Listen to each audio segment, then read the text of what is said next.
گزر نہیں جاتی ہے، 1 مہینے کی ہی زندگی صحیح لیکن خیر و عافیت کے ساتھ تو رہے گی۔ جیسے یہ بکریاں اپنے مالک کی آزادی اس کے کھوٹے سے بندھن چھڑاتی ہیں اور جنگل میں جاتی ہیں، جو بھیڑیے آزادی بکریوں کی بات کر رہے تھے، جنگل کی کھلی فضاؤں میں گھومنے کی بات کر رہے تھے، وہیں پہاڑی کے دامن میں وہی بھیڑیے چھپے ہوئے تھے۔ انہوں نے ان بکریوں کو کھلا جنگل میں گھومتا ہوا دیکھا تو وہ بھیڑیے ان کے اوپر ٹوٹ پڑے اور ان بکریوں کو کھا گئے، ان بکریوں کو پھاڑ ڈالا، سب نے ان کو نوچ ڈالا۔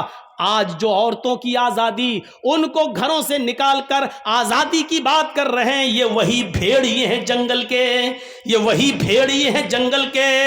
ان عورتوں کو اتنا آزادی دے دی جائے گی تو یہی بھیڑیے ان کو نوچ ڈالیں گے، کھا ڈالیں گے۔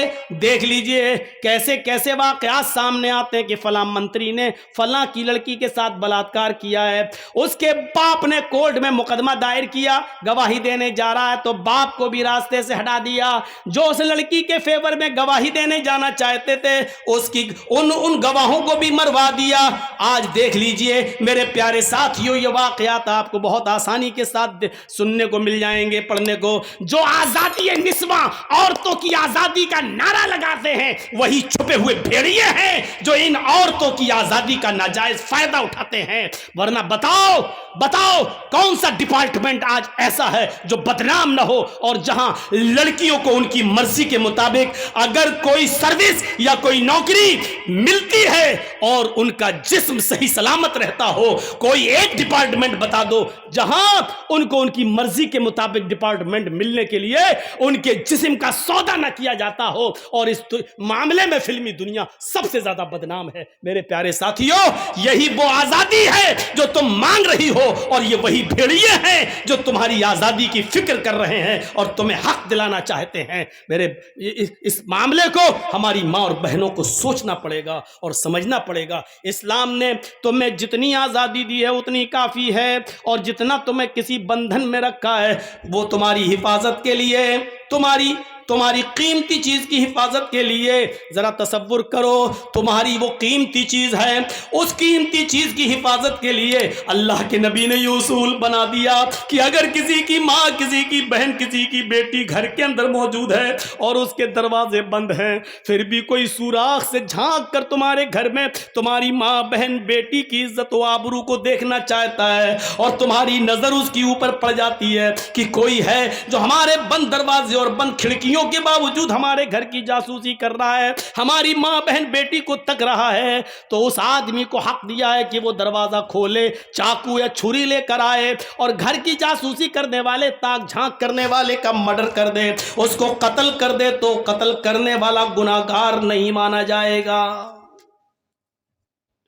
ہم بھارتی لاء کے حساب سے بات نہیں کر رہے، ہم اسلام کی پیرائے میں بات کر رہے ہیں۔ ذرا تصور کرو کہ وہ کتنی قیمتی چیز ہے جس کے لیے اسلام اس بات کی اجازت دیتا ہے کہ اگر اپنی ماں، بہن، بیٹی کی عزت و آبرو کے بچانے کے لیے اگر تم کسی کا مرڈر کرتے ہو، قتل کرتے ہو، تو تم قاتل نہیں لکھے جاؤ گے، اور اگر جواب میں اس نے تمہیں مار دیا تو تم شہید کہلاؤ گے۔ ذرا تصور کیجیے کہاں ہیں ہم۔ تو منافقوں نے کون سا لفظ استعمال کیا تھا؟ عورت۔ ان بیوتنا عورت، ہمارے گھر ننگے ہیں۔ آئیے، قرآن نے جو پردہ بتایا ہے، قرآن نے جو پردہ بتایا ہے، جن لوگوں سے پردہ بتایا ہے، وہ ایک لمبی لسٹ ہے کہ ان سے پردہ، ان سے پردہ، ان سے پردہ، ان سے پردہ، اور جن سے پردہ نہیں ہے اس کی بھی ایک لمبی لسٹ ہے، ان سے پردہ نہیں، ان سے پردہ نہیں، اس میں باپ بھی شامل ہے، سسر بھی شامل ہے، ان سے پردہ نہیں ہے۔ اسی طریقے سے ساس کا داماد سے پردہ نہیں ہے۔ پوری ایک لسٹ ہے قرآن کی۔ اس لسٹ کو بتاتے بتاتے قرآن کریم میں یہ آیت بھی موجود ہے، اب الطفل الذی لم یظہروا علی عورات النساء، یہاں پر بھی عورات کا لفظ استعمال ہوا ہے، یہاں پر بھی عورت کا پلورل عورات یوز کیا گیا ہے۔ اب الطفل الذی لم یظہروا علی عورات النساء، طفل کہتے ہیں چھوٹے سے بچے کو، طفل جو بچہ بھی گھٹنوں کے بل چلتا ہے یا اٹھ کے چلتا ہے، 5-6 سال کا ہے، چل رہا ہے، اٹھ رہا ہے، قرآن اس بچے کے بارے میں کہہ رہا ہے، اے عورتوں خواتین، اے میری بندیوں، تم ان سے پردہ نہیں کر سکتی ہو. سسر سے پردہ نہیں ہے، شوہر سے پردہ نہیں ہے، بیٹے سے پردہ نہیں ہے، ان سے پردہ نہیں ہے. اب الطفل الذی لم یظہر علی عورات النساء، تمہیں پردے میں چھوٹ دیتے ہوئے ان بچوں کو سے بھی پردہ نہ کرنے کی چھوٹ دی جا رہی ہے کہ تم ان بچوں سے بھی پردہ نہیں کر سکتی ہو. علی عورات النساء، جو ابھی عورتوں کے پردے، ان کی ستر، ان کی شرمگاہ اور ان کے ننگے پن کے بارے میں نہیں جانتے. یعنی ان بچوں سے بھی پردہ نہیں ہے جن کو ابھی عورت کے خفیہ اندرونی معاملات کے بارے میں جن کو علم نہیں ہے، ان بچوں سے بھی پردہ کی چھوٹ ہے. تم ان سے بھی پردہ نہیں کر سکتی ہو، کوئی گناہ نہیں ہے. تو بتانے کا مقصد یہ تھا کہ یہاں کیا استعمال کیا گیا؟ عورت کا پلورل، عورات، یعنی ان سے بھی پردہ نہ کرو. کھلے، ان کے سامنے بھی کھلے عام آ سکتی ہو، ان کو اپنی گود میں بٹھا سکتی ہو، اور چھوٹے چھوٹے بچوں کو اپنی گود میں لے کے تم ان کو بھی چوم سکتی ہو، بوسہ لے سکتی ہو، کوئی حرج کی بات نہیں ہے. چھوٹے چھوٹے بچوں سے تم ہاتھ بھی ملا سکتی ہو، مصافحہ بھی کر سکتی ہو. یہ ہے اسلام. آئیے ایک حدیث بتاتا ہوں آپ کو. اللہ کے نبی صلی اللہ علیہ وسلم مسجد کے اندر داخل ہوئے، مسجد نبوی، اپنی مسجد. جب مسجد میں داخل ہوئے تو ایک صحابی مسجد کے اندر لیٹے ہوئے تھے، اور اس صحابی کا نام تھا جرحد. ابو داؤد کی روایت ہے، وہ اس صحابی کا نام تھا جرحد. تو مسجد کے اندر لیٹے ہوئے تھے اور ان کی لنگی گھٹنے سے اوپر آ گئی تھی. یہ یہاں یعنی یہ حصہ کھل گیا تھا. ران ہی بولتے ہیں نا آپ کے یہاں؟ چلیے اس کو ران بولتے ہیں. یہ حصہ کھل گیا تھا. کبھی کبھی پوچھنا پڑتا ہے، پتہ نہیں ہم ران کہہ دیں اور آپ سمجھ ہی نہ پائیں. تو گھٹنے سے اوپر کا حصہ ہے یہ ران کھل گیا. سو رہا، سوتا مرتا برابر، اور ران کھل گئی. اللہ کے نبی جب داخل ہوئے تو آپ کی نظر اس ران پہ پڑ گئی. فوراً نگاہ نیچی کر لی. سوچئے ران، ہم کیا کیا پہن کے نہاتے ہیں، کیا پہن کے ہم کھیلتے ہیں، کیا پہن کے ہم ٹرینوں میں سفر کر رہے ہیں. آج بہت سے لوگوں کو دیکھو اتنا انڈر ویئر پہنا، ٹرین میں بھی سفر کر رہے ہیں، پتہ نہیں کیا. آج اتنا پہن کے لوگ کرکٹ بھی کھیل رہے ہیں. ارے مرد تو مرد، اتنا کپڑا عورتیں بھی پہن کے کھیل رہی ہیں. اولمپک دیکھ لو، ٹینس دیکھ لو. اب نام نہیں لوں گا میں، ضروری نہیں سب کا نام لیا جائے، اور نام لینے کی ضرورت کیا ہے. اسلام تو علی اعلان ایک حکم نافذ کرتا ہے، وہ کسی کے اوپر بھی جا سکتا ہے. تو اس صحابی کی جب ران کھل گئی تو اللہ کے نبی صلی اللہ علیہ وسلم نے ان کو آواز دے کے اٹھایا، جرحد جرحد جرحد. حضرت جرحد اٹھے کیا؟ تو آپ نے جو جملہ کہا، اما علمت ان الفخذ عورت، دیکھیے جملہ، اور اس پہ لفظ کیا؟ عورت. ان الفخذ عورت. اے جرحد، اما علمتا، کیا تمہیں نہیں معلوم؟ اما علمتا، کیا تمہیں پتہ نہیں ہے؟ اما علمتا، کیا تمہیں یہ بات نہیں بتائی گئی؟ کیا تم اس بات سے واقف نہیں ہو؟ کیا اس بات سے تمہیں خبردار نہیں کیا گیا؟ کیا تمہیں نہیں معلوم ان الفخذ عورت، کی ران بھی برہنہ ہے، ران بھی ستر ہے، ران بھی ننگے پن میں شامل ہے، یعنی ران کو بھی چھپایا جائے گا. ان الفخذ عورت، یہ ران بھی چھپانے کی چیز ہے، ستر ہے. اب سوال یہ پیدا ہوتا ہے، گھٹنے سے اوپر کا حصہ کھل جائے تو وضو ٹوٹتا ہے یا نہیں ٹوٹتا ہے؟ یہ ایک الگ مسئلہ ہے. ران کھل جانے سے یا گھٹنے کا اوپر کا حصہ کھل جانے سے وضو نہیں ٹوٹتا ہے. یہ بات یاد رکھیے گا. بہت سے لوگ ران کھول کے لنگی اوپر ہو گئے، وہ وضو کر. بھائی تیرے باپ کے فتوے ہیں، کہاں سے لایا تو؟ وضو جن چیزوں سے ٹوٹتا ہے اس کی ایک لسٹ بتا دی اللہ کے نبی صلی اللہ علیہ وسلم نے. 7 چیزوں سے، ان کو دہرانے کی ضرورت نہیں، سب کو معلوم ہے. ان میں ران کا کھل جانا بھی شامل، ران کا کھل جانا شامل نہیں ہے. ران جو کھل جائے، ہاں، لیکن کھلنا نہیں چاہیے. اس کا پردہ ہے ناف سے لے کر گھٹنے تک. دیکھیے یہ جو ناف ہے، نابھی جس کو بولتے ہیں آپ لوگ، ناف سے لے کر گھٹنے تک اتنا حصہ مرد مرد سے بھی چھپائے گا اور اتنا حصہ عورت عورت سے بھی چھپائے گی. یاد رکھیے گا، ناف سے لے کر گھٹنے تک کا حصہ یہ مرد کو مرد کا بھی نہیں دیکھنا چاہیے اور اتنا ہی حصہ عورت کو عورت کا بھی نہیں دیکھنا چاہیے. عورت کا عورت سے اتنا پردہ ہے اور مرد کا مرد سے بھی اتنا پردہ ہے. مرد کسی مرد کی ران پر نظر نہیں ڈال سکتا، عورت کسی عورت کی ران پر نظر نہیں ڈال سکتی. جو کھیل رہی ہیں ان کے بارے میں کیا کیا جائے؟ فیشن شو میں جو آ رہی ہیں اب کیا کیا جائے؟ ٹی وی سیریلوں میں جو یہ سب پہن کے آ رہی ہیں ان کے بارے میں کیا کیا جائے؟ تو آپ نے کہا ما علمت ان الفخذ عورت، اے جرحت کیا تمہیں معلوم نہیں کہ ران بھی عورت ہے، ران بھی ستر ہے، اس کو بھی چھپایا جائے گا. کتنا کلیئر کر دیا ہے. اب کیا رہ جاتا ہے؟ کیا رہ جاتا ہے؟ عورت کا معنی کیا ہوتا ہے؟ چھپائی جانے کی چیز، یعنی پردہ. عورت کا معنی ہی ہے ستر، عورت پردہ کرے گی. اللہ کے رسول صلی اللہ علیہ وسلم نے ایک حدیث کے اندر کہہ دیا المرأۃ عورۃ، عورت عورت ہے. لو یہ دو بار عورت عورت ہے، کیا مطلب؟ المرأۃ عربی میں کس کو کہیں گے؟ عورت، اور عورت عورت. المرأۃ عورت، عورت عورت ہے، یعنی عورت پوری کی پوری چھپائے جانے کی چیز ہے. عورت پوری کی پوری ستر ہے، اس کو چھپایا جائے گا، وہ غیر مردوں کے سامنے نہیں آ سکتی ہے. دیکھیے ہم اسلامی لیبل پر بات کر رہے ہیں. اب آپ وہ سب سوال مت کریے گا کہ مولانا صاحب چناؤ لڑنا کیسا ہے، پھلا کیسا ہے، وہ سب آپ اپنے پاس رکھیے گا. وہ اپنے انڈین حالات کے تحت و مد نظر آپ اپنا فیصلہ کیجئے گا. یہاں ہمیں آپ نے راجنیتی سنانے کے لیے نہیں بلایا ہے، یہاں قرآن و حدیث سنانے کے لیے آپ نے بلایا. اس لیے میں قرآن اور حدیث کا بہت سی ڈبیٹیں ہوں گی، نہیں دکھاؤ اسلام میں کہاں ہے. ٹی وی میں چل رہا ہے، ڈیبیٹ چل رہی ہے. ہمارے موبائل میں کچھ ایپ ایسے بھی ہم نے ڈاؤن لوڈ کر رکھے ہیں کہ کبھی کبھی سفر میں ہم سن لیں کہ زی نیوز کیا کہہ رہا ہے، انڈیا ٹی وی کیا کہہ رہی ہے، تو ہم لوگ سنتے رہتے ہیں. ڈیبیٹ میں ایک نے تو یہاں تک کہہ دیا، کوئی لڑکی نے کسی مولانا ڈیبیٹ میں آئے تھے، ان سے کہا کہ آپ قرآن کی کوئی ایک ایسی آیت دکھا دو، ایک ایسی آیت دکھا دو کہ جس میں عورت کو حجاب کا حکم دیا گیا ہو، پردے کا حکم دیا گیا ہو. اس طریقے کی ڈیبیٹیں ہو رہی ہیں میرے بھائیوں، اس طریقے کی ڈیبیٹیں. المرأۃ عورت، عورت عورت ہے، پوری کی پوری چھپائی جانے کی چیز ہے. النساء عورت، عورتیں ستر ہیں، یعنی ساری عورتوں کو اپنا جسم چھپانا ہوگا، سر سے لے کر پیر تک اپنے آپ کو غیر مردوں کے سامنے چھپانا ہوگا.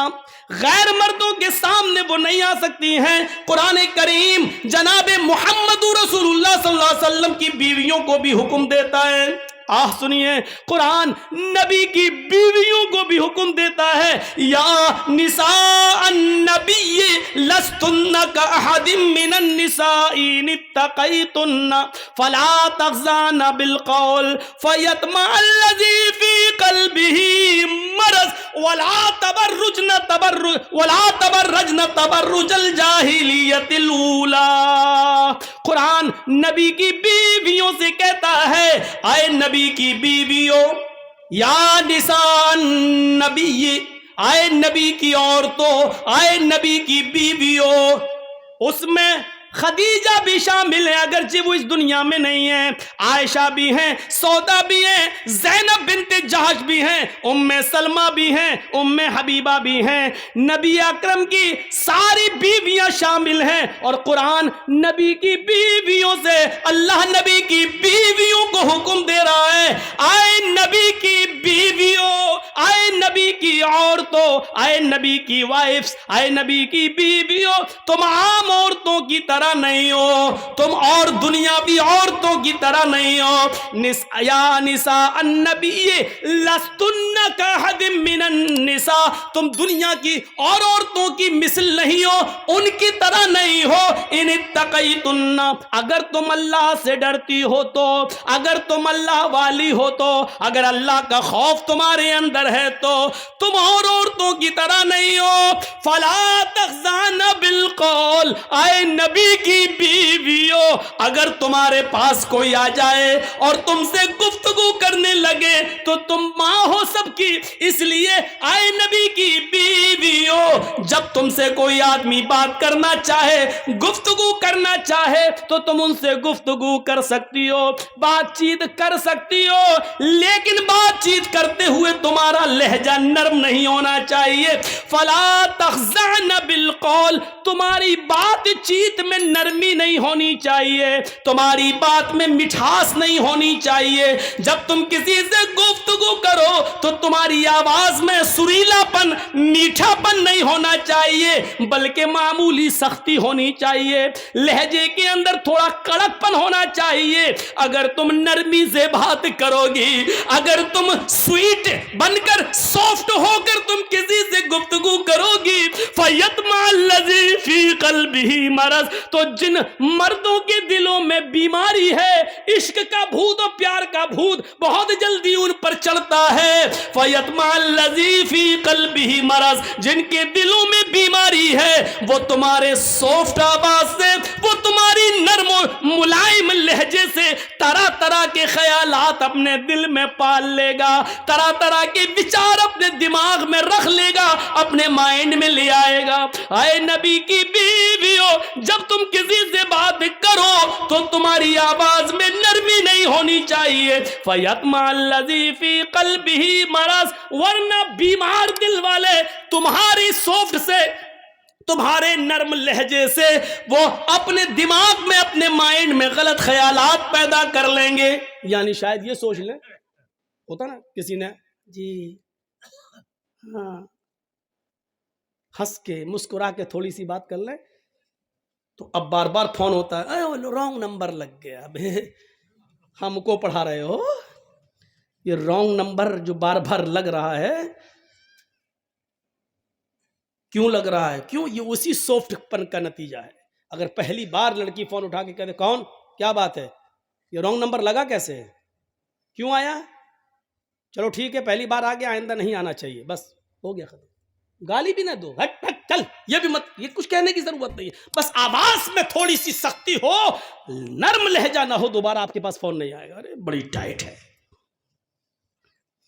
فَيَطْمَعَ الَّذِي فِي قَلْبِهِ مَرَضٌ، اے نبی کی بیویوں اس طریقے کی بات، نرم لہجہ نہیں ہونا چاہیے. وَقَرْنَ فِي بُيُوتِكُنَّ، اور اپنے گھروں کو مضبوطی کے ساتھ لازم پکڑ لو، اپنے گھروں سے بلا ضرورت تم باہر نہ نکلو. بہت سخت ضرورت ہو، بیمار ہو، ڈاکٹر کو دکھانے جانا ہے تو آپ جا سکتی ہو. اب ہر سنڈے کو ہی نہیں جاؤ، ہر سنڈے کو اپنے مائکے جانا ہے. آج کل سوشل میڈیا پہ بڑے بڑے وہ آ جاتے ہیں نا کبھی کبھی لطیفے، سنڈے کو شاپنگ، ہفتے کو ہم بازار جائیں گے، سنڈے کو اماں کے ہاں جائیں گے، منڈے کو فلاں جگہ جائیں گے. ہیں اپنے پتی سے کہتی جا رہی ہے، پتی نے سب سن لیا، پھر کہنے لگا جی ہاں جمعے کو میں مسجد جاؤں گا. بیوی بولی وہ کیوں؟ کہا بھیک مانگنے. جب 6 دن تمہارے ساتھ اتنی جگہ جاؤں گا تو پھر اب رہ کیا گیا؟ 7واں دن اب ہے تو اب مسجد چلا جاؤں گا، کٹورا لے کے بھیک مانگوں گا. 6 دن کا حساب تم نے جڑا دیا، 1 دن کا ہم نے جڑا دیا، اب رہ کیا گیا؟ جمعہ بچا تو ہم مسجد میں چلے جاتے. حقیقت ہے کہ اتنے دنوں میں تو ہوئی گی. عجیب حالات ہیں. ہماری ماں بہنوں کو ایک تو اپنی زبان پر لگام دینا ہوگا، بولتی بہت ہے، کچر کچر کچر کچر کچر، رک نہیں سکتی. شاید آپ نے سنا ہوگا کہ آم کے پیڑ کے نیچے 2 عورتیں باتیں کر رہی تھیں، اچانک ایک آم ٹوٹ کے گرا تو ایک عورت دوسری سے کہنے لگی ارے یہ اوپر سے کیسے گر گیا؟ دوسری کچھ بتانے ہی والی تھی کہ آم خود بول بیٹھا، تم دونوں کی باتیں سن کر میں پک گیا اس لیے گر گیا. تم دونوں کی چیچے میں سن سن کر میں پک گیا اس لیے گر گیا. پکنے کے بعد ہی آم گرتا ہے کہ میں پک گیا اور گر گیا. تو اتنا بھی کچر کچر نہیں ہو کہ دوسرا آدمی پک جائے اور بول پڑے. تو ایک تو اپنی آواز پر کنٹرول کرنا ہوگا اور ایک اس چیز پہ کنٹرول کرنا ہوگا ولا وقرن فی بیوتکن، اپنے گھروں کو لازم پکڑ لو، مضبوطی کے ساتھ پکڑ لو. ولا تبرجن تبرج الجاہلیت الاولی، اور اے نبی کی بیویوں زمانے جاہلیت کا بناؤ سنگار کر کے باہر نہ نکلا کرو، بےہودہ کپڑے پہن کر نہیں، زمانے جاہلیت کا فیشن کر کے گھر سے باہر مت نکلو. ولا تبرجن تبرج الجاہلیت الاولی، کیا مطلب؟ زمانے جاہلیت کی گند مت پھیلاؤ. یہ اللہ نے حکم کس کو دیا؟ نبی کی بیویوں کو. غور کرو، اللہ اگر کسی کو اجازت دیتا فیشن کرنے کی اور گھر سے باہر جب چاہا تب نکل جانے کی، تو اللہ تعالیٰ نبی کی بیویوں کو اجازت دیتا، اس لیے کہ نبی کی بیویوں سے زیادہ پاک دامن عورت کوئی ہو ہی نہیں سکتی. اور دوسری بات، نبی کی بیویوں کو اس لیے بھی حکم مل سکتا تھا کہ وہ تو تمام دنیا کے مسلمانوں کی ماں ہیں، اور ماں بیٹے کے درمیان تو کوئی پردہ ہوتا ہی نہیں ہے، لیکن اس کے باوجود اللہ تعالیٰ نے نبی کی عورتوں کو پردے میں رہنے کا حکم دیا ہے. اور کیا کہا؟ اپنے گھروں کو لازم پکڑو. جب نبی کی بیویوں کو پردے کا حکم ہے، قرآن کریم ایک دوسری جگہ کہتا ہے یا ایھا النبی، قرآن ایک دوسری جگہ کہتا ہے وَإِذَا سَأَلْتُمُوهُنَّ مَتَاعًا فَاسْأَلُوهُنَّ مِنْ وَرَاءِ الْحِجَابِ. قرآن کریم کی اس آیت پر غور کرو. آج ہم قرآن کی جتنی آیتیں پڑھ رہے ہیں، شاید ہم نے اتنی آیتیں کسی جلسے میں کسی تقریر میں پڑھی ہوں. آپ کو آج آیتیں سنا رہے ہیں، سنتے جائیے، اس کے بعد ایک دو حدیثوں پر بھی آتا ہوں. اللہ قرآن کیا کہہ رہا ہے؟ وَإِذَا سَأَلْتُمُوهُنَّ مَتَاعًا، جب تم کوئی سامان مانگو، تمہیں کسی چیز کی ضرورت پڑ جائے اور تم کسی کے دروازے پر پہنچ جاؤ، تو آئے دروازے کے اندر گھروں میں رہنے والی عورتوں، قرآن کا آدیش دیکھو، قرآن کا حکم دیکھو. بیٹا تمہاری ڈیوٹی کیا لگ گئی ہے؟ اتنا سا بچہ ویڈیو بنا رہا، بتاؤ ہو گیا کام اس کا.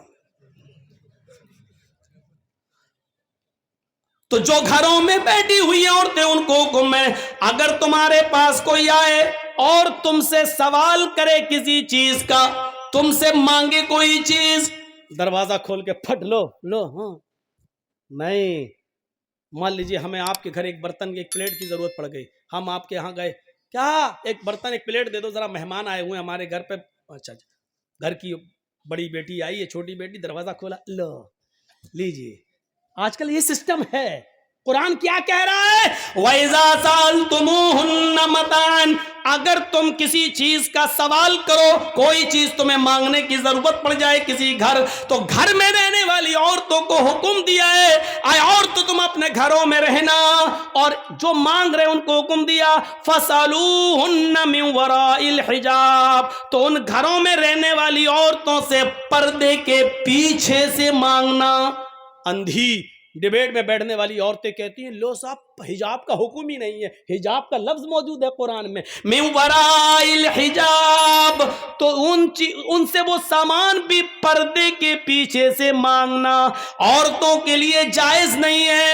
10 سال سے بڑی کسی لڑکی کے لیے جائز نہیں ہے کہ وہ دروازہ کھول کر کوئی سامان کسی غیر محرم کو اپنے ہاتھ سے نکال کر اس کے ہاتھ میں دے دے، اس کے سامنے آ کر دے دے. یہ نوٹنکیاں ہمارے اور آپ کے معاشرے میں چل سکتی ہیں، لیکن قرآن کی روح سے جائز نہیں ہے.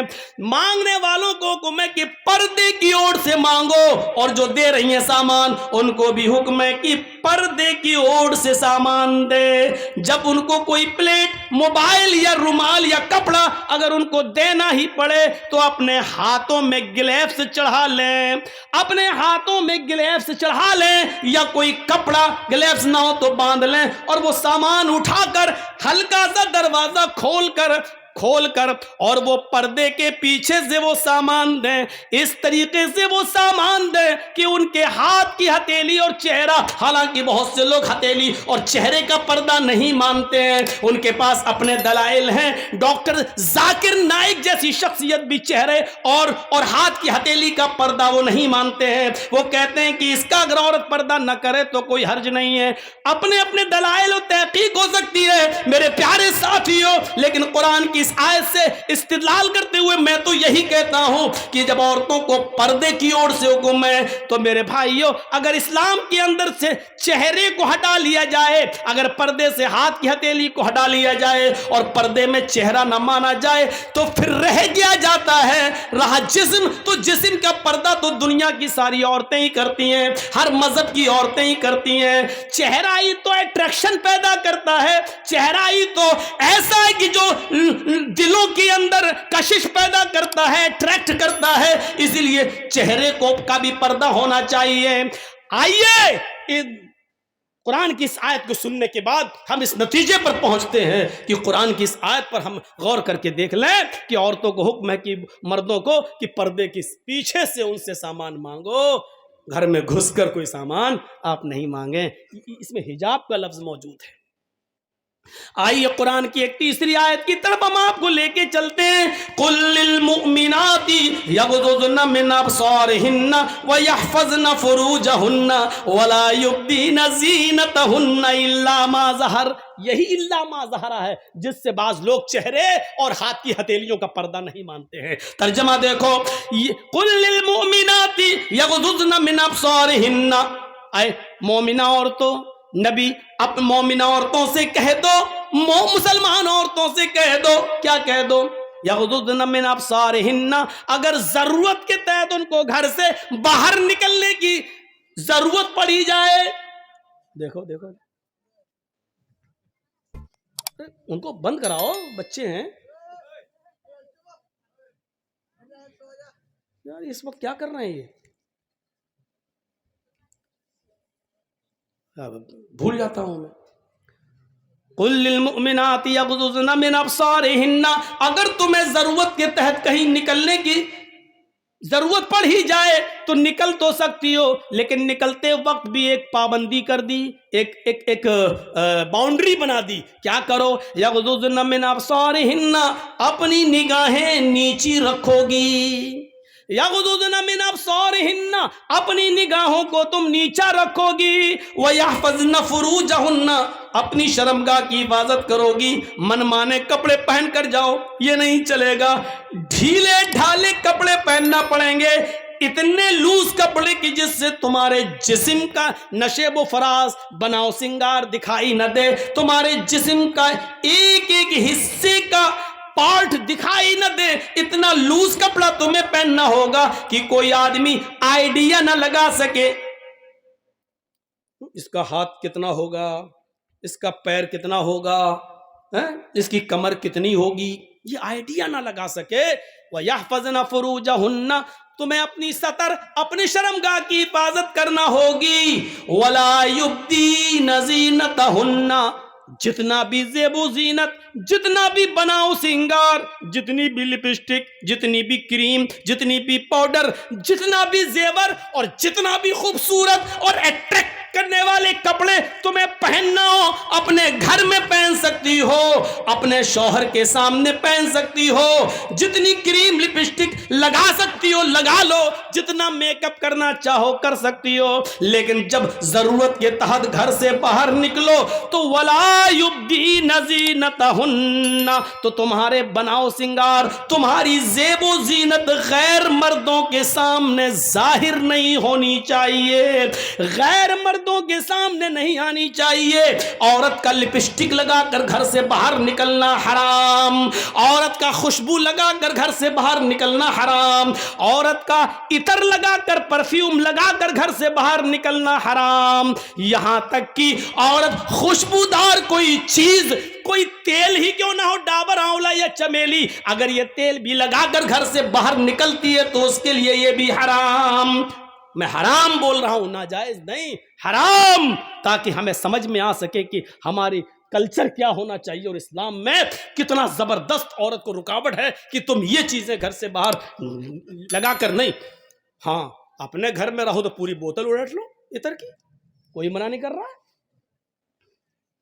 گھر میں جو چاہو وہ پہنو، کوئی منع نہیں کرتا تمہیں، پہنو نہ پہنو کوئی فرق نہیں پڑتا. کلیئر. گھر کے اندر وہ بھی صرف شوہر کے سامنے. آج کل تو جوائنٹ فیملی رہتی ہے. اب یہ تھوڑی کہا دیا جائے گا کہ جوائنٹ فیملی میں بھی جہاں سسر رہتا ہو، دیور رہتا ہو، جیٹ رہتا ہو، ادھر بھی پہن سکتے. نہیں، گھر کا مطلب شوہر والا روم، گھر کا مطلب خاص وقت اور خاص ٹائم. اب بھائی اس سے زیادہ تو ہم بولیں گے تو آپ کہو گے بڑا بیہودہ مولوی ہے. اس مولوی کو اب یہ باتیں یاد آ رہی ہیں. اس سے زیادہ تو ہم نہیں جا سکتے ہیں. کیا کہا؟ وَلَا يُبْدِينَ زِينَتَهُنَّ، اور اپنے بناؤ سنگار کو غیر مردوں کے سامنے ظاہر نہ کریں. إِلَّا مَا ظَهَرَ مِنْهَا، مگر جو خود بخود ظاہر ہو جائے. اب خود بخود ظاہر ہونے کا مطلب کیا ہے؟ عورت بیچاری پلیٹ اتار رہی ہے اوپر سے، کمرے میں آپ اور آپ کا دوست بیٹھا ہوا ہے، لیکن بیوی پردہ اردہ کر کے آئی، سب کچھ آئی، اب وہ پلیٹ اتار رہی ہے اوپر سے، اب اس کی آستین سرک کے ادھر آ گئی، مطلب پہنے ہوئے قمیض سرک کے ادھر آ گئی، تو یہ خود بخود ظاہر ہو گیا. تو الا ما ظہر منہا، یہ چیز ہے کہ اب پلیٹ اتار رہی ہے یا کوئی چیز اتار رہی ہے، اس میں اب آستین نیچے آ جائے اور ہاتھ کی ہتھیلی یا تھوڑی سی کلائی وغیرہ نظر آ جائے تو اس میں کوئی حرج نہیں ہے، کیونکہ یہ چیز خود بخود ظاہر ہو گئی ہے، تمہارا ارادہ نہیں تھا ظاہر کرنے کا.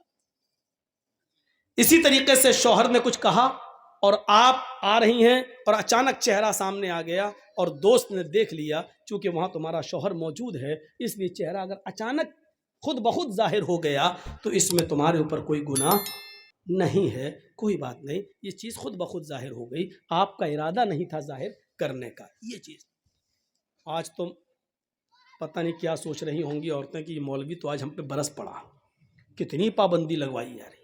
ہمیں معلوم ہے پابندی لگوا تھوڑی رہا ہوں میں، وہ تو تم کرو گی وہی جو کرتی آ رہی ہو،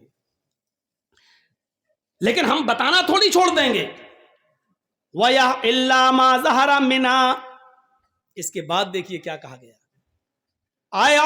آئے نبی مومنہ عورتوں سے کہہ دو کہ وہ نگاہیں نیچی رکھ کے اپنے سطر کی شرمگاہ کی حفاظت کریں اور اپنے بناؤ سنگار کو غیر مردوں کے سامنے ظاہر نہ کریں مگر وہ جو خود بخود ظاہر ہو جائے.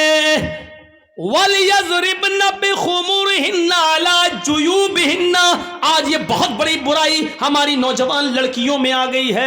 اب وہ دوپٹہ لے کر نہیں چل رہی ہیں، دوپٹہ بھی آج کل رکھا رہ گیا گھر میں.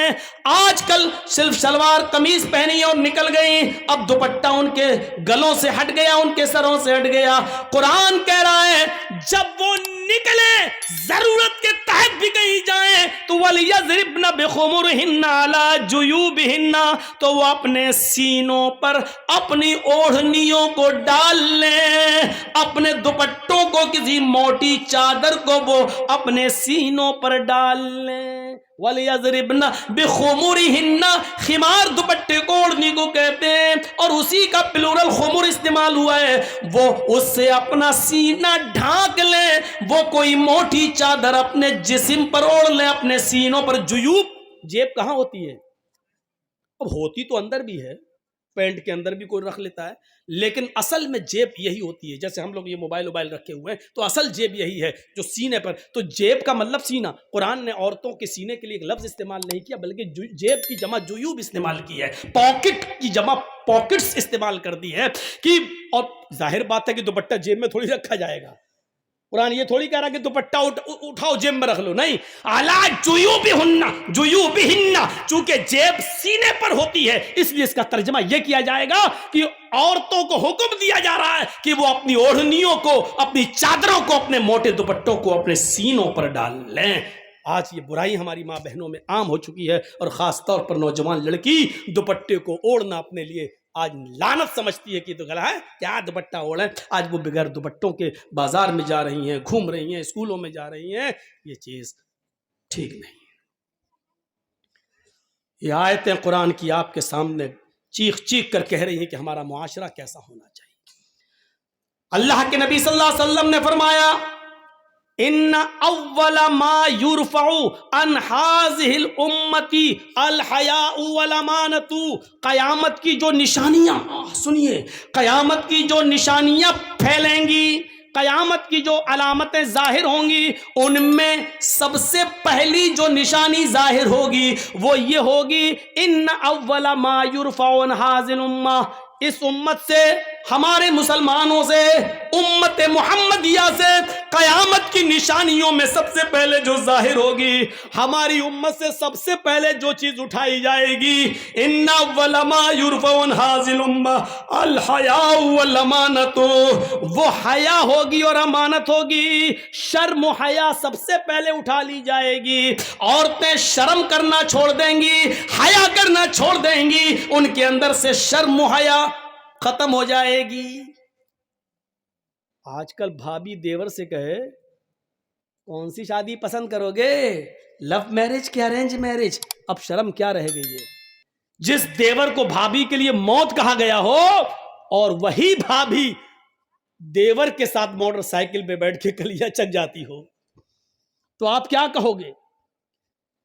جس بہنوئی کے لیے سالی کے لیے بہنوئی کو موت کہا گیا ہو، وہ سالی اپنے بہنوئی کی موٹر سائیکل پر بیٹھ کر یا گاڑی پہ بیٹھ کر مالدہ اور پھرکا جاتی ہو یا کلکتہ جاتی ہو، اور تعجب یہ کہ بے شرمی کی حدیں پار کرتے ہوئے اس سالی کا باپ یعنی سسر اپنے داماد کو خود یہ کہتا ہو اور بیوی اپنی بہن کو اپنے شوہر کے ساتھ خود بھیج دیتی ہو، تو پھر شرم اور حیا رہ کہاں گئی ہے؟ سننا پڑے گا، یہ سخت جملے ہیں، سننا پڑے گا، تمہیں نہیں تمہارے باپ کو بھی سننا پڑے گا، کیونکہ یہ حق، یہ اتھارٹی، یہ پاور مجھے اسلام نے دیا ہے جو مجھ سے کوئی نہیں چھین سکتا ہے۔ میرے بھائیوں، جس طریقے سے دیور کی بائک پر بھابی کا بیٹھ کر جانا حرام ہے، اسی طریقے سے بہنوئی کے ساتھ سالی کا موٹر سائیکل پر اور گاڑی پر بیٹھ کر اکیلا سفر کرنا بھی حرام ہے۔ دونوں مجرم ہیں اور اسلام کی نظر میں دونوں غلط ہیں اور دونوں حرام ہیں۔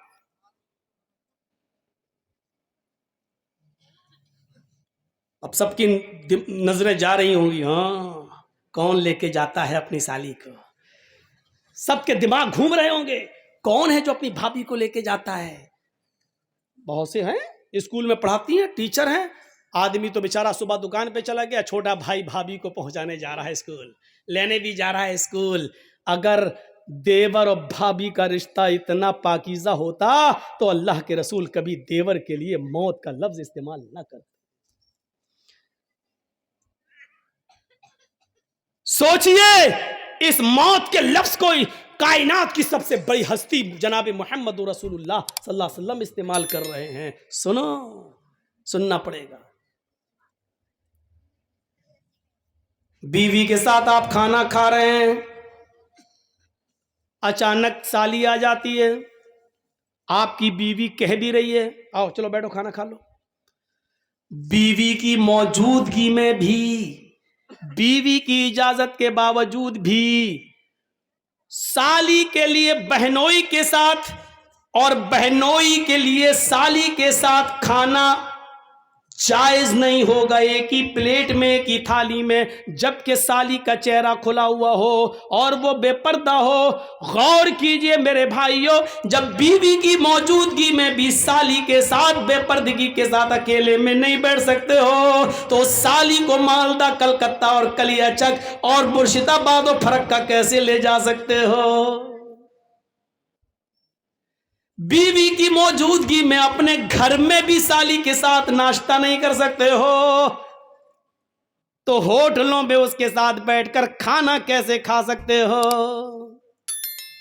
اسلام کی محبت ہے تو مانو، نہیں ہے تو جو دل چاہے کرو۔ اللہ کے نبی نے فرمایا جب شرم و حیا کسی کے اندر سے نکل جاتی ہے تو اس کا جو دل چاہے وہ کر سکتا ہے، جب شرم و حیا نہیں تو جو دل چاہے کرے۔ اب اس کے اوپر کوئی چیز نہیں رہ گئی جب شرم و حیا ہی نہیں رہی۔ اللہ کے نبی چیخ کر کہتے ہیں ان اول ما یرفع عن حاذل امتی الحیاء والامانۃ، ہماری امت سے سب سے پہلے جو چیز اٹھائی جائے گی وہ حیا ہے، شرم ہے، سب سے پہلے یہ دور کر دی جائے گی۔ آج شرم و حیا بک چکی ہے، نیلام ہو چکی ہے، شرم و حیا نام کی کوئی چیز نہیں رہ گئی ہے، شرم و حیا نام کی کوئی چیز آج باقی نہیں رہ گئی ہے۔ آج لڑکے اور لڑکیاں ایک ساتھ گفتگو کرتے ہوئے، سائیکل چلاتے ہوئے، باتیں کرتے ہوئے جا رہے ہیں، یہ شرم و حیا نام کی کوئی چیز نہیں رہ گئی ہے۔ وہ ایک دور تھا، وہ ایک دور تھا میرے بھائیوں کہ جنگ جمل کے موقع پر جب حضرت عائشہ ایک جگہ پر بیٹھی ہوئی تھی اور حضرت علی میں جنگ ہو رہی تھی، حضرت علی رضی اللہ تعالیٰ عنہ نے رکا، ایک پرچہ، ایک نوٹ لکھا اور نوٹ لکھ کر حضرت عائشہ کے بھائی عبد الرحمن کو دیا اور فرمایا کہ یہ اپنی بہن عائشہ کو دے کر آؤ، اس میں میں نے کچھ چیزیں لکھوائی ہیں، حضرت عائشہ کو وہ پسند آ جائیں تو مجھے بتا دینا، اس میں ہم نے کچھ مشورے لکھے ہیں، حضرت عائشہ اگر ان مشوروں سے خوش ہو جائیں تو مجھے بتانا۔ اوہ میرے نوجوان ساتھیوں، آئے معظم پور کے لوگوں، آئے اس گاؤں میں رہنے والوں، آئے بنگال سے جڑنے والوں، سنو، حضرت عبد الرحمن حضرت عائشہ کے بھائی حضرت علی کا پرچہ لے کر آ رہے ہیں، گھوڑے پر بیٹھے ہوئے، گھوڑے کی پیر کی ٹھوکریں دھول اڑا رہی ہیں، اس دھول میں حضرت عائشہ سمجھ نہیں پائیں کہ اس گھوڑے پر بیٹھ کر کون آ رہا ہے۔ حضرت عائشہ نے جلدی سے پردہ کر لیا اور جلدی سے اپنا چہرہ چھپا لیا اور منہ موڑ لیا، اور عبد الرحمن آتے ہیں اور ان کے ہاتھ میں پرچہ دیتے ہیں، لیجئے یہ پرچہ حضرت علی نے دیا ہے۔ حضرت عائشہ نے اس پرچے کو لیا اور پرچہ پڑھنے سے پہلے کہا اے اللہ یہ کون سا دور آ گیا ہے، اے اللہ یہ کیا زمانہ آ گیا ہے، اب لوگ میرے پاس دلیری کے ساتھ آنا شروع ہو گئے ہیں، اب میرے پاس آنے میں شرماتے بھی نہیں ہیں، اے اللہ یہ کیا دیکھ رہی ہوں میں کہ لوگ اب بالکل نڈر ہو گئے اور لوگ میرے پاس برجستہ آنے لگے ہیں، پہلے آواز دیتے تھے، اپنا نام بتاتے تھے، سب کچھ کہتے تھے، اس کے بعد میرے پاس آتے تھے، اے اللہ اب لوگوں میں اتنی جرات اور بے باکی ہو گئی ہے، اتنی نڈرتا آ گئی ہے کہ اب ڈائریکٹ ہم سے پاس آ گئے اور ہم سے باتیں کرنے لگے ہیں۔ حضرت عبد الرحمن نے جب اپنی بہن عائشہ کے منہ سے یہ جملے سنے تو کہتے ہیں اے بہن ذرا پلٹ کر دیکھو، میں تمہارا اپنا بھائی عبد الرحمن ہوں، میں غیر نہیں ہوں۔ تب حضرت عائشہ نے پلٹ کر دیکھا تو سامنے ان کے سگے بھائی کھڑے تھے، تب انہوں نے اطمینان کا سانس لیا، تب انہوں نے چین کی سانس لی۔ میرے بھائیوں حضرت عائشہ کا پردہ کرنا اور اپنے بھائی سے کو پہچان نہ سکیں تو یہ کہنا اب لوگوں میں یہ کتنی دلیری اور بہادری پیدا ہو گئی ہے کہ وہ اب بلا روک و ٹوک میرے پاس آ جاتے ہیں۔ اے اللہ یہ میں کیا دیکھ رہی ہوں، غور کیجئے اس جملوں پر، حضرت عائشہ کی زبان سے یہ نکلنے والے جملے آج ہماری ماں بہنوں کو کیا درس دیتے ہیں۔ آج ان کی جرات و بہادری دیکھو، جس کے ساتھ جائیں چلی جاتی ہیں، جس کے ساتھ جائیں ٹہل لیتی ہے، جس کے ساتھ بیٹھنا چاہے بائک پہ سوار ہو جاتی ہے، جس کے ساتھ جانا چاہے مارکیٹ میں چلی جاتی ہیں۔ ذرا تصور کرو میرے پیارے ساتھیوں، حضرت عائشہ تو اپنے بھائی سے بھی نہیں دیکھ رہی ہیں، جب پتہ چلتا کہ یہ میرے بھائی ہیں تب انہوں نے چہرہ کھول کر اپنے بھائی کو دیکھا، کہا کہ اب کوئی بات نہیں، اب شک میرا دور ہو گیا ہے۔ ذرا تصور کیجیے حضرت عائشہ کو یہ بھی پسند نہیں کہ کوئی آئے اور بغیر مجھے اپنا نام بتائے اور بغیر اجازت لیے ہوئے مجھ سے ملے۔ میری ماں بہنوں ہمیں سوچنا پڑے گا کہ یہ سب کیا ہے اور آج ہم کس دلدل میں گھسے ہوئے ہیں۔ ترقی اس کو نہیں کہا جا سکتا ہے جس کو ہم ترقی کا نام دے رہے ہیں، یہ ترقی نہیں ہے جس کو ہم ترقی کہہ رہے ہیں۔ ترقی آپ کو کرنا ہے تو 1400 سال پیچھے کی طرف آپ کو جانا پڑے گا۔ جیسا کہ کل میں نے ایک واقعہ سنایا تھا کہ پاکستان کی ایک لڑکی جس کا نام شہناز ہے، آج بھی وہ پائلٹ ہے لیکن چہرے کا پردہ کرتی ہے اور ہاتھ میں گلیوز پہنتی ہے اور ہوائی جہاز اڑاتی ہے، سعودیہ تک کی دوری طے کرتی ہے۔ اس کو سعودی اور کویت اور دبئی تمام لوگوں نے اس کو دعوت دی، لیکن اس نے کہا نہیں، ہم پاکستان کی لڑکیوں کے لیے عبرت بننا چاہتے ہیں، ان کو یہ سبق دینا چاہتے ہیں کہ ہم پردے کے اندر بھی اگر ترقی کرنا چاہیں تو کر سکتے ہیں، پردہ ہماری ترقی میں رکاوٹ نہیں ہے۔ ذرا تصور کریے آپ، یہ کیا چیز تھی، یہ کون سا جذبہ تھا؟ اللہ کے نبی اعلان کر رہے ہیں کہ النساء حبالۃ الشیطان۔ اب کیا رہ جاتا ہے اس حدیث کے بعد، اس جملے کے بعد اب کیا رہ جاتا ہے؟ میری بہنوں برا مت ماننا، اللہ کے نبی نے کیوں کہا ہے النساء حبالۃ الشیطان؟ عورتیں یہ شیطان کی رسیاں ہیں۔ نہیں، تمہیں برا نہیں ماننا چاہیے، ساری عورتیں اس میں شامل ہیں۔ کیا ہماری ماں نہیں ہے؟ کیا جرجیز کی بہن نہیں ہے؟ کیا جرجیز کی ماں نہیں ہے؟ عورتوں میں تو وہ بھی شامل ہے۔ تو پھر یہ کیوں سمجھتی ہو کہ میں تمہیں کہہ رہا ہوں شیطان کی رسی؟ جہاں اللہ کے نبی صلی اللہ علیہ وسلم نے تمہیں شیطان کی رسی کہا ہے، وہاں یہ بھی فرمایا ہے کہ ان الدنیا کلھا متاع وخیر متاع الدنیا المرأۃ الصالحہ۔ دنیا ساری کی ساری فائدہ حاصل کرنے کی چیز ہے، اور سب سے بہترین پونجی، سب سے بہترین فائدہ حاصل کرنے کی چیز جس سے فائدہ اٹھایا جائے وہ نیک عورت ہے۔ غور کرو، یہ بھی کہا جہاں شیطان کا جال کا ہے، شیطان کی رسی کا ہے، وہاں دنیا کی سب سے محبوب چیز بھی تمہیں بتایا ہے۔ اب دونوں کے فرق کو سمجھو، کیا کہا ہے؟ النساء حبالۃ الشیطان لیصید بها الرجال، لیصید بها الرجال۔ شیطان کی رسیاں ہیں یہ عورتیں، اور شیطان اسی جال کو ڈال کر، اسی رسی کو ڈال کر مردوں کا شکار کرتا ہے۔ شیطان جب کسی آدمی کو پھانستا ہے تو اسی شکار کا استعمال کرتا ہے، اسی جال کو پھینکتا ہے، اسی کو خوبصورت بنا کر مردوں کے سامنے پیش کرتا ہے۔ یہ چیز چیخ چیخ کر اللہ کے نبی نے کہا ہے، اسی کے ذریعے وہ بہکانے کی کوشش کرتا ہے۔ اور نہیں مانتے ہو تو سنو، بیت المقدس فتح ہو چکا ہے، مسلمانوں نے بیت المقدس کو دیکھنے کے لیے حضرت عمر فاروق کے پاس خبر بھیجی ہے، امیر المومنین بیت المقدس ہم نے فتح کر لیا ہے، آپ آئیے اور آپ 2 رکعت نماز اس میں پڑھا دیجئے تاکہ ہم آپ کے پیچھے نماز پڑھ لیں۔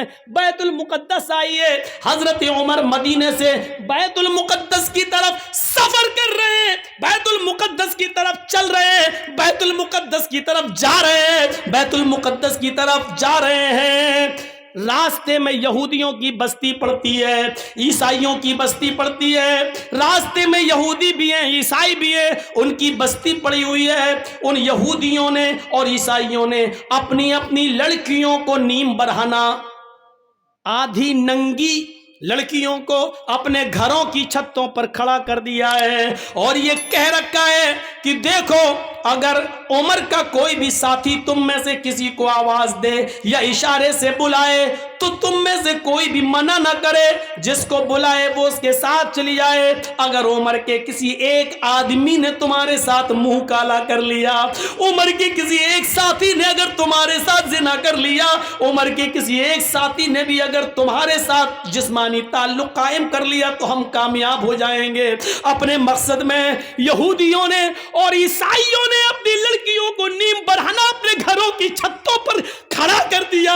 غور کرو، یعنی شیطان نے اپنا جال بچھا دیا صحابہ کو بدنام کرنے کے لیے، صحابہ کو برباد کرنے کے لیے، صحابہ کے ایمان کو جھنجھوڑنے کے لیے، صحابہ کے ایمان کو ختم کرنے کے لیے۔ ادھر حضرت عمر فاروق کو جب یہ پتا چلا کہ ان یہودی اور عیسائیوں نے ایسا کر لیا تو انہوں نے حکم دیا کہ لوگوں میں پیچھے پیچھے چلوں گا، آگے آگے نہیں۔ سنو، یہودیوں کی لڑکیاں گندے اشعار پڑھیں گی، اپنی طرف تمہیں بلائیں گی، اپنی طرف تمہیں مائل کریں گی، میک اپ کیے ہوئے ہوں گی اور نیم برہنہ ہوں گی۔ آئے میرے ساتھیوں، تم لوگوں نے ایک لمبی جنگ لڑی ہے، کئی کئی مہینوں سے تم اپنے گھر نہیں گئے ہو سکتا ہے کہ تم میں سے کسی کو اپنی بیوی کی یاد آ رہی ہو، کیونکہ کئی کئی مہینے تم جنگوں میں رہے ہو اور اپنے بال بچوں سے، اپنی بیوی بچوں سے تم ملے نہیں ہو، اس لیے ہو سکتا ہے تھوڑی دیر کے لیے تمہاری نظریں ان یہودی لڑکیوں پر ٹک جائیں، ان عیسائی لڑکیوں پر ٹک جائیں، اور یہ بھی ہو سکتا ہے کہ نظروں سے نظریں ملیں اور یہ تیر نظروں کے راستے سے دل کے اندر پیوست ہو جائے۔ کہیں ایسا نہ ہو کہ پھر تم میں سے کوئی غلط کام کر بیٹھے، میں ننگی تلوار لے کر باہر پیچھے پیچھے چلوں گا، اگر تم میں سے کسی ایک کی نظر یہودی کی لڑکی پر اور عیسائیوں کی لڑکی پر پڑے گی تو میری تلوار اس کی گردن کی اوپر چلے گی۔ تمہارے قرآن کا حکم ہے قل للمؤمنات یغضضن من ابصارهن ويحفظن فروجهن ولا يبدين زينتهن، کہ تم جب بھی بازاروں میں یا کہیں چلو تو اپنی نگاہیں نیچی کر کے چلو، یہ عورتوں کا حکم ہے تو تمہیں بھی حکم ہے قل للمؤمنین یغضوا من ابصارهم، آئے محمد کے ساتھیو تم بھی نگاہیں نیچی کر کے چلو، تمہیں بھی حکم ہے اپنی نگاہیں نیچی رکھنا اور قرآن کی آیت پڑھتے ہوئے نکل جانا، کوئی کسی کی طرف نظر اٹھا کر نہیں دیکھے گا۔ حضرت عمر نے جب یہ خطبہ دیا، سارے صحابہ نے اپنے دل کی گہرائیوں میں پیوست کر لیا اور چلنے لگے۔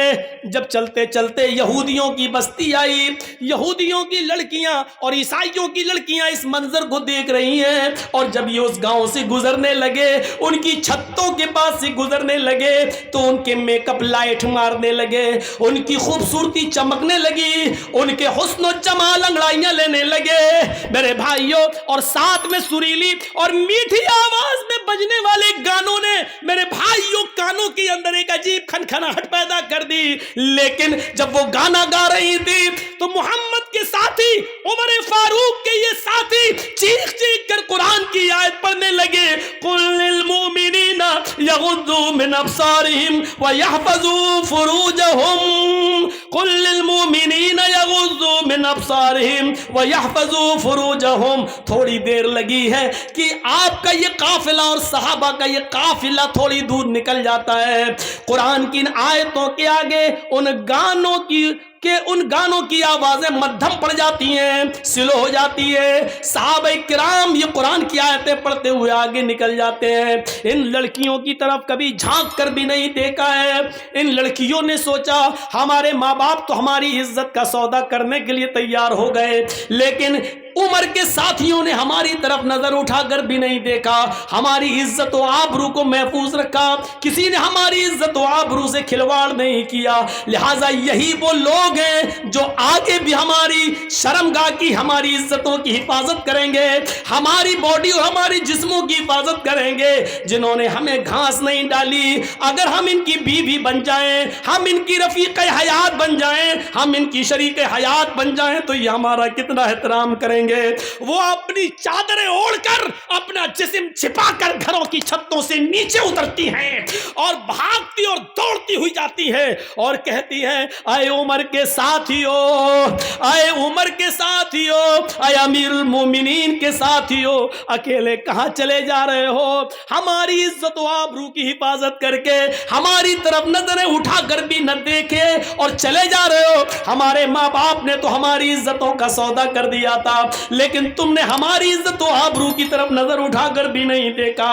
تم ہی ہماری حفاظت کر سکو گے، تمہاری پاس جو کتاب ہے وہ کتاب ہمیں ایک نئی زندگی دے سکتی ہے، وہ کتاب ہی ہماری زندگی میں انقلاب پیدا کر سکتی ہے، وہ کتاب ہی ہماری زندگی میں ایک نیا رول ادا کر سکتی ہے۔ اے محمد کے ساتھیو، مجھے بھی اپنے ساتھ لیتے چلو، ایسے نہیں لے جا سکتے ہو تو میں کلمہ پڑھنے کے لیے تیار ہوں، اشہد ان لا الہ الا اللہ واشہد ان محمدن عبدہ ورسولہ۔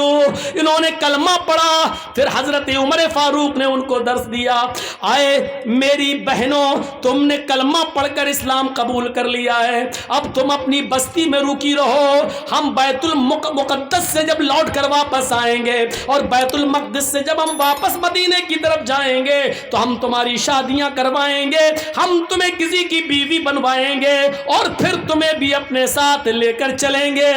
ہاں ہاں اسلام ہی تمہاری حفاظت کرے گا, اسلام ہی کے اندر تمہیں سکون ملے گا, اسلام ہی تمہیں عزت کی زندگی دے گا.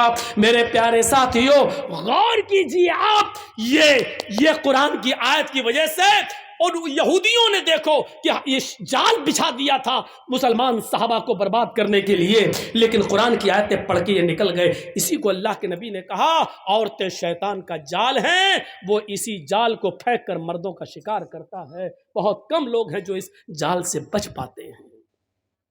اپنے آپ کو بچانا ہے تو اس جال کو سے بچنا ہے. اس کا یہ مطلب نہیں کہ تمہیں بہت برا کہہ دیا گیا ہے, نہیں, تم تو وہ ہو. یقین مانیے اب عورت کو کا دوسرا پہلو بھی دیکھیے.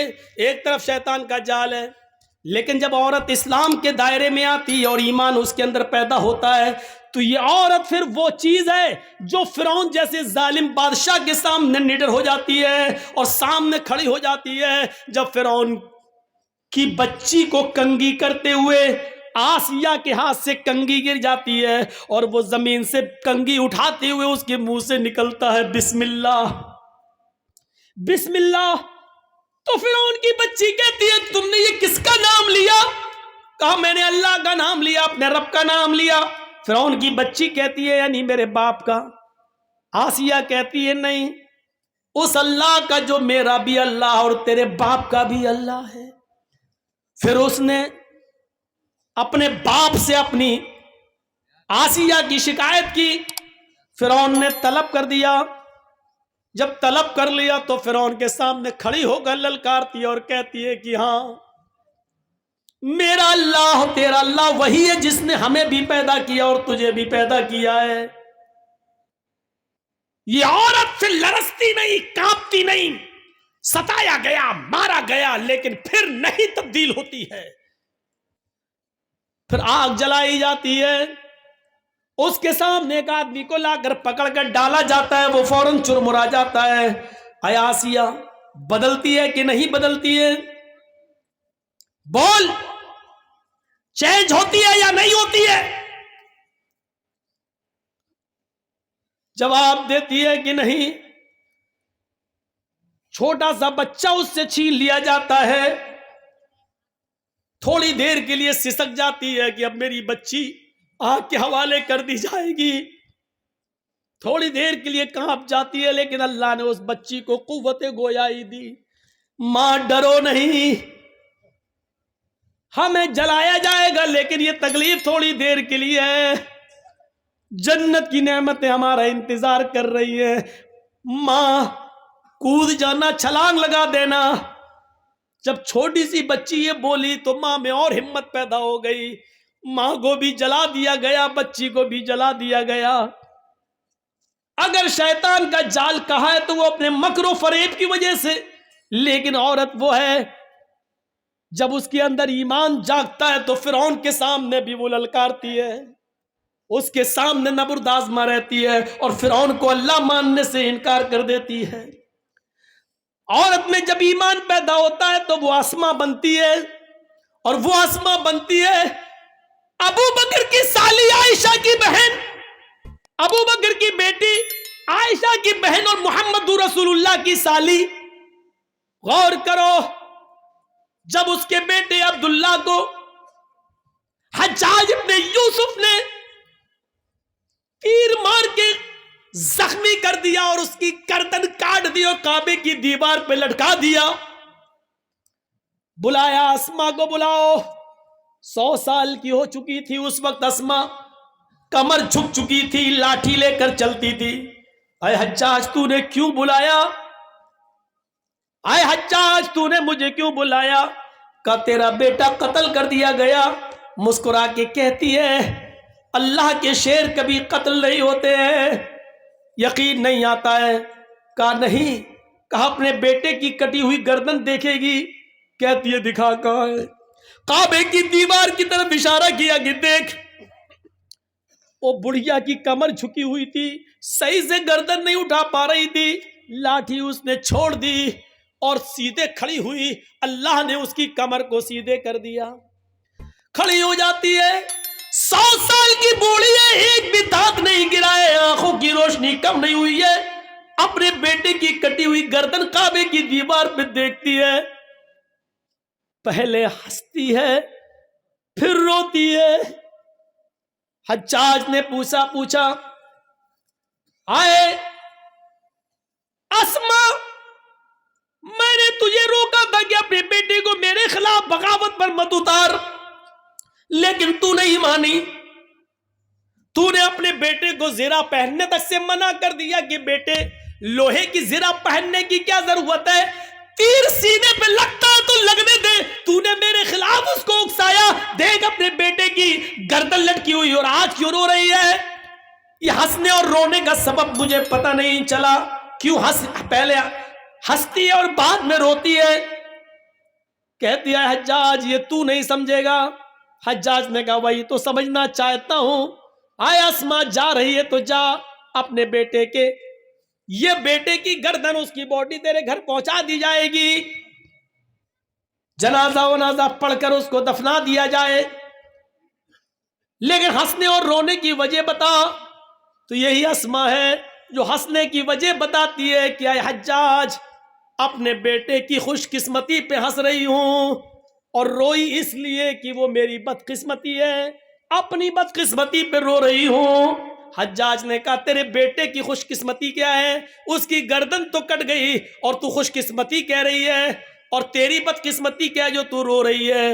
اس نے کہا حجاج میرے بیٹے کی خوش قسمتی ہے کہ گردن کٹنے کے بعد، جان چھیننے کے بعد، اس کے جسم کو، اس کی گردن کو اس کے جسم سے الگ کرنے کے بعد، سب کچھ چھیننے کے بعد بھی تو نے میرے بیٹے کی مسکراہٹ نہیں چھین سکا ہے۔ آئے حجاج کعبے کی دیوار پہ لٹکا ہوا میرے بیٹے کی گردن مسکراتے ہوئے کہہ رہی ہے ابھی شہید کے مرنے کا وقت نہیں آیا ہے، اللہ کی راہ میں جو قتل کر دیا جائے وہ مرتا کہاں ہے، وہ تو زندہ ہے۔ میرے بیٹے کی کٹی ہوئی گردن، ہنستا ہوا چہرہ یہ کہہ رہا ہے کہ میرا بیٹا مرا نہیں ہے، ابھی اس خطیب کے مرنے کا وقت نہیں آیا ہے۔ اچھا تو تیری بدقسمتی کیا ہے؟ آئے حجاج میں رو اس لیے رہی ہوں کیونکہ یہ میری بدقسمتی ہے کہ اللہ نے مجھے میری کوکھ سے ایسا بہادر ایک ہی بیٹا دیا ہے۔ اپنی بدقسمتی پہ اس لیے رو رہی ہوں کہ اگر میرے اور بیٹے ہوتے، 1000 بیٹے بھی ہوتے، تو آج اپنے 1000 بیٹوں کی گردنوں کو کعبے کی دیوار پہ لٹکتا ہوا دیکھتی۔ میرے بھائیوں جہاں اللہ کے نبی نے عورت کو شیطان کا جال کہا ہے، لیکن اس عورت کی خوبی دیکھو کہ وہ اپنے بیٹے کی شہادت پر مسکرا رہی ہے اور اپنے بیٹے کی کٹی ہوئی گردن کو دیکھتی ہے تو مسکراتی ہے اور اپنی بدقسمتی پر رو رہی ہے۔ ان عورتوں نے ایک نمایاں کارنامہ ادا کیا ہے، اپنے بیٹوں کو بہادر بنانے کا کارنامہ ادا کیا ہے۔ میرے بھائیوں عورتیں کبھی کسی میدان میں پیچھے نہیں رہی ہیں، کبھی کسی میدان میں عورتیں پیچھے نہیں رہی ہیں، کبھی کسی جنگ میں عورتیں پیچھے نہیں رہی ہیں۔ اگر صحابہ کرام تیر و تلوار چلاتے تھے تو عورتیں پانی کی مشکیں اپنی پیٹھ پر لاد کر زخمیوں کو پانی پلاتی تھیں، ان کے زخمیوں کے مرہم اپنے ہاتھوں سے پھائے رکھ کر ان کے خون کے دھبوں کو پوچھتی تھی۔ عورتیں کبھی کسی میدان میں پیچھے نہیں رہی۔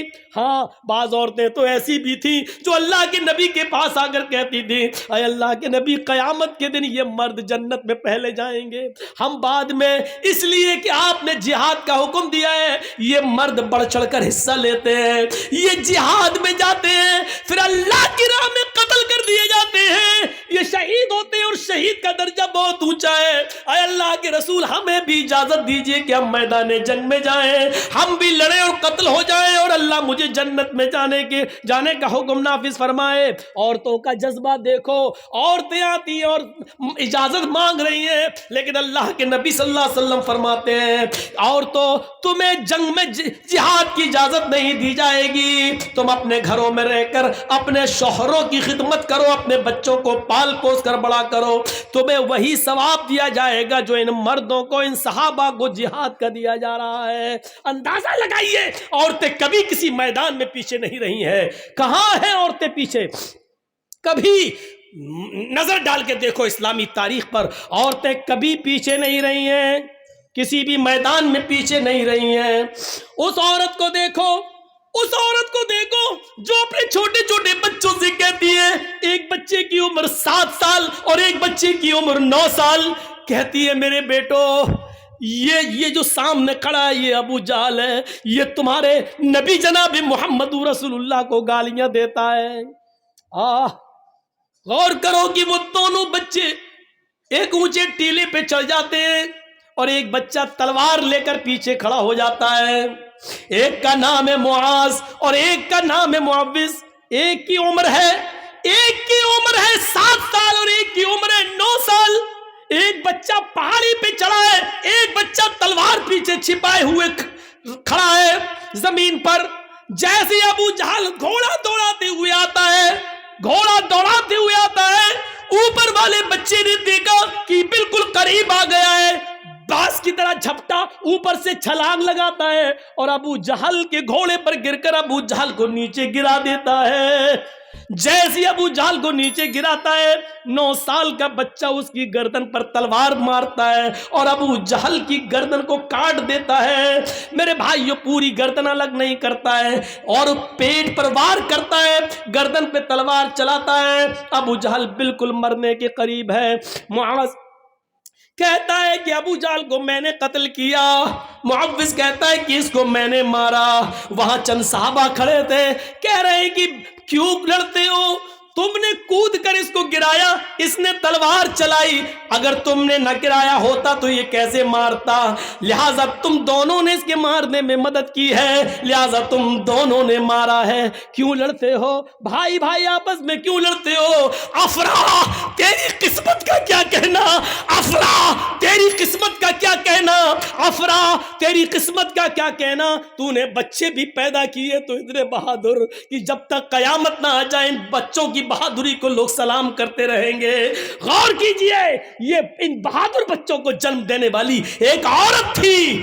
ماں ایک باپ دو, ایک باپ سے ایک بچہ پیدا ہوا, باپ کا انتقال ہو گیا, ماں نے عدت گزاری, پھر دوسری شادی کی, دوسرے باپ سے دوسرا بچہ پیدا ہوا. لیکن ان دونوں بھائیوں کی محبت دیکھو, ایک کی عمر 7 ایک کی عمر 9 سال. افرا تیری قسمت کا کیا کہنا, تو نے بچے بھی جنے تو اتنے بہادر. ابو جہل قریش کے سردار کا قتل کیا تو عمر نے نہیں کیا, حمزہ نے نہیں کیا, علی نے نہیں کیا, ان بہادروں کے ہاتھوں نہیں مارا گیا. مارا بھی گیا ابو جہل تو ان چھوٹے چھوٹے معصوم بچوں کے ہاتھوں. اس لیے مرتے وقت وہ کہہ رہا تھا میری بدقسمتی کتنی ہے, میری بدقسمتی دیکھو, میں قریش کا جتنا بہادر سردار ہوں مارا بھی جا رہا ہوں ان چھوٹے چھوٹے معصوم بچوں کے ہاتھوں. محمد نے ان بچوں کو اتنا بہادر بنا دیا تو جوانوں کا حال کیا ہوگا. میرے بھائیوں ان بہادر بچوں کو جنم دینے والی بھی ایک عورت تھی. عورت کے کارناموں کو کبھی بھلایا نہیں جا سکتا ہے. یہ وہی خنسا تھی جو حالت کفر میں اپنے بھائی جب ان کو قتل کر دیا گیا تو روتی تھی, اپنے بھائی صخر کی یاد میں روتی تھی, اور جب بھی سورج نکلتا تھا اور بستر پہ سونے جاتی تھی تو روتی تھی, کہتی تھی یذکرنی طلوع الشمس صخرا اذکرہ لکل غروب شمس. اے سورج تو کیوں نکلتا ہے, مت نکلا کر. اے سورج تو پورب سے کیوں نکلتا ہے, ایسٹ سے کیوں چمکتا ہے, مت نکلا کر. جب تو نکلتا ہے تو مجھے میرے بھائی صخر کی یاد آ جاتی ہے. اے رات تو کیوں آتی ہے, اے سورج تو کیوں چھپ جاتا ہے, اے رات تو کیوں آتی ہے, جب بھی تو آتی ہے تو مجھے میرے بھائی صخر کی یاد آتی ہے. غور کرو, جو عورت خنسا اپنے دونوں بھائیوں کی یاد میں روتی ہو اور اتنا روتی ہو کہ ہر صبح یہ کہتی ہو اے سورج تو کیوں نکلتا ہے, میرے بھائی کی یاد دلا دیتا ہے, اور رات میں سوتی ہے بستر پہ تو کہتی ہے رات تو کیوں آتی ہے, مجھے میرے بھائی صخر کی یاد آتی ہے. جو کافر تھی ابھی اپنے بھائیوں کی موت نہیں بھول پائی, لیکن جب سن 8 ہجری میں مسلمان ہوتی ہے, اسلام لاتی ہے, اور اس کے 8 سال کے بعد 16 ہجری میں جب جنگ ہوتی ہے قادسیہ, تو اس میں اپنے چاروں بیٹوں کو بھیج بھیجتی ہے, کہتی ہے کہ عمر کے اسلام کا جھنڈا نیچے نہیں آنے پائے. اے میرے بیٹو, جس طریقے سے تمہاری ماں ایک ہے, اسی طریقے سے تمہارا باپ بھی ایک ہے. اللہ کی قسم میں نے تمہارے باپ کی امانت میں خیانت نہیں کی ہے, یعنی میں نے کسی دوسرے مرد کا چہرہ نہیں دیکھا ہے. اے میرے بیٹو, اس دنیا میں نہیں تو جنت میں ہم تمہارا انتظار کریں گے. جھنڈا نیچے نہیں گرنا چاہیے. چاروں بیٹوں کو میدان جنگ میں بھیج دیا اور ایک ایک کر کے چاروں بیٹے قادسیہ کی جنگ میں شہید کر دیے گئے. ایک شخص آتا ہے اور کہتا ہے, اے خنسا, تیرے چاروں بیٹے میدان جنگ میں قتل کر دیے گئے, شہید کر دیے گئے. وہی چاروں بیٹے کہتے کہ بڑھاپے میں بیٹے ہی سہارا ہوتے اور آسرا ہوتے ہیں. ان چاروں بیٹوں کو کہ انتقال کی اور ان کی شہادت کی خبر سنتی ہے, جو اپنے بھائی کی موت کو نہیں بھلا سکی حالت کفر میں, جو اپنے بھائیوں کی موت کو روزانہ یاد کرتی تھی, لیکن آج جب وہ چار بیٹوں کی شہادت کی خبر سنتی ہے تو آسمان پہ نظریں ڈالتی ہے اور کہتی ہے, الحمدللہ الذی شرفنی بقتلہم. تمام تعریفیں اس اللہ کے لیے ہے جس نے مجھے میرے بیٹوں کی شہادت سے مجھے سرفراز کیا ہے, مجھے میرے بیٹوں کی شہادت سے مجھے خوش کیا ہے. اپنے چاروں بیٹوں کی بہادری کی موت پر, ان کی شہادت پر ہنستی ہے, مسکراتی ہے. ان بچوں کی شہادت پر خوش ہونے والی بھی ایک عورت ہے. اگر عورت شیطان کا جال ہے, جب وہ مردوں کے لیے فتنہ بن جائے تو شیطان کا جال ہے, لیکن جب وہ عورت اپنے بچوں کے اندر ایسی بہادری اور جرأت پیدا کر دے تو ایک شیرنی ہے, وہ بہادر ہے, ایمان کی دولت اس کے اندر آ جاتی ہے. تو میرے بھائیوں, یہ ایک عورت ہی ہے جس نے اپنے بیٹوں کی شہادت پر فخر محسوس کیا ہے. ان بہادر بچوں کو پیدا کرنے والی بھی ایک عورت ہے. اس عورت کو دیکھو, دیناریہ, جس کا باپ میدان جنگ میں قتل کر دیا گیا, جس کا بھائی بھی ہے احد کے میدان میں شہید کر دیا گیا, جس کا بیٹا, باپ, بھائی سب میدان جنگ میں اور شوہر میدان جنگ میں قتل کر دیے گئے. ایک ایک آتا گیا اور کہتا گیا, تیرا باپ میدان جنگ میں قتل ہو گیا, تیرا بھائی میدان جنگ میں قتل ہو گیا, تیرا بیٹا میدان جنگ میں قتل ہو گیا, اور لاسٹ میں کہا کہ تیرا شوہر بھی میدان جنگ میں قتل ہو گیا. چیخ کر کہتی ہے کہ مجھے میرے شوہر کے بارے میں مت بتاؤ, مجھے یہ بتاؤ کہ عائشہ کا شوہر کیسا ہے, مجھے یہ بتاؤ, مجھے میرے باپ کے بارے میں مت بتاؤ, مجھے یہ بتاؤ کہ فاطمہ کا باپ کیسا ہے. جب چاروں شہادتیں ہو گئیں تو نظریں آسمان پہ ڈال کے کہتی ہے, الہ العالمین, جو کچھ تھا تیری راہ میں قربان کر دیا. کل جب تو ان کو جنت میں داخل کرے تو میں نے بھی بہت کچھ کھویا ہے. اللہ, ان کے ساتھ مجھے بھی جنت دے دینا, کیونکہ میں نے بھی بہت کچھ کھویا ہے.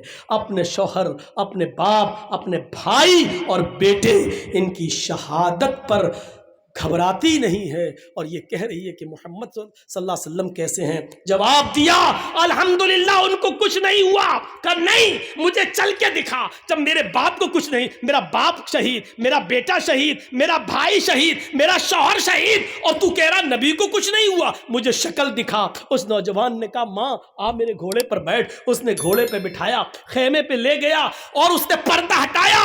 دیکھ محمد رسول اللہ ٹھیک ہے. اس نے اس چاند سے چہرے کو دیکھا جس چہرے کو دیکھ کر کبھی حسان ابن ثابت نے کہا تھا, وَأَحْسَنَ مِنْكَ لَمْ تَرَ قَطُّ عَيْنِي وَأَجْمَلَ مِنْكَ لَمْ تَلِدِ النِّسَاء.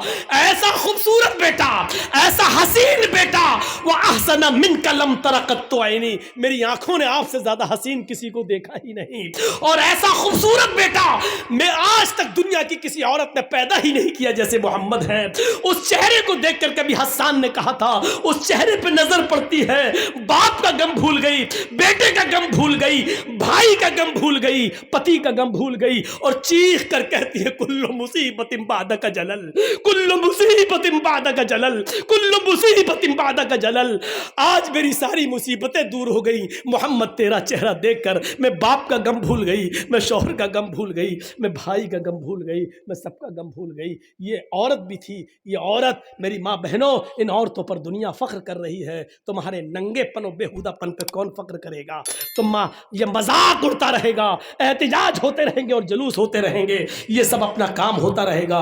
اب زندگی چند دنوں کی رہ گئی ہے, کچھ بن کر دکھا دو, کچھ ثابت کر کے دکھا دو. اگر دشمن حجاب کو اتروانے کے چکر میں پیچھے پڑے ہوئے ہوئے ہیں تم اپنے عمل سے حجاب کی حفاظت کر کے دکھا دو، تب تو مانا جائے گا کہ تم اسلام کی شیرنی ہو، اسلام کے مطابق اپنی زندگی گزارنا چاہ رہی ہو۔ میں تو کہنا چاہتا ہوں کہ جب دشمن ہمارے کسی عمل پر کیچڑ اچھالے، ہمیں اس عمل میں آگے بڑھ جانا چاہیے، ہمیں اس عمل کو اور کر کے مضبوطی کے ساتھ دکھانا چاہیے کہ ہم عمل کے کردار کے نمونے میں آئیں اور ہمارا عمل دیکھ کر دنیا خود بخود مجبور ہوتی جائے کہ ان کو سمجھانا بیکار ہے، یہ لوگ دین سے سمجھوتا نہیں کر سکتے ہیں، یہ لوگ اسلام کے ساتھ کمپرومائز نہیں کر سکتے ہیں۔ میری ماں بہنوں، جتنا حجاب کا مذاق اڑایا جائے اتنا ہی تم حجاب کر کے دکھا دو، تاکہ دشمن یہ کہنے پر مجبور ہو جائے کہ ہم نے بیکار حجاب کا مسئلہ اٹھایا۔ ابھی تو ہم چند لڑکیوں سے حجاب اتروانا چاہتے تھے، اب تو پوری مسلم کمیونٹی حجاب کے اندر آ گئی۔ تو یہ چیز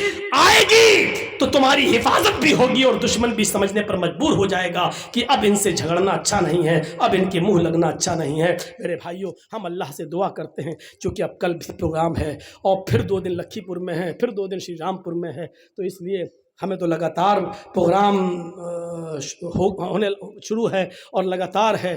یقین مانیے ہمارے اتر پردیش میں لوگ اب شک میں پڑ گئے کہ مولانا کہیں آپ نے کوئی دوسرا گھر تو نہیں بنا لیا بنگال میں۔ یہاں تک کہنے لگے، طنز بھی مارنے لگے ہمارے اوپر کہ جب بھی کہاں ہے بنگال، فون آتا بنگال، ارے مولانا ہمیں کچھ دال میں کالا لگتا ہے، کہیں ایسا تو نہیں کہ آپ نے بنگال میں کوئی دوسرا گھر بنا لیا ہو۔ اس طریقے کی باتیں، یعنی بنگال والوں سے ہمیں انسیت ملا، پیار ملی، محبت ملی، ہم چاہتے کہ برقرار رہے۔ اللہ سے دعا کرتا ہوں کہ بار الہ ہماری ماں بہنوں کو پردہ کرنے کی توفیق عطا فرما، ہمارے مردوں میں بھی اسلام کی خوبیاں پیدا فرما دے اور اسلام کے اندر ان کو پورا داخل فرما دے۔ وما علینا الا البلاغ المبین وآخر دعوانا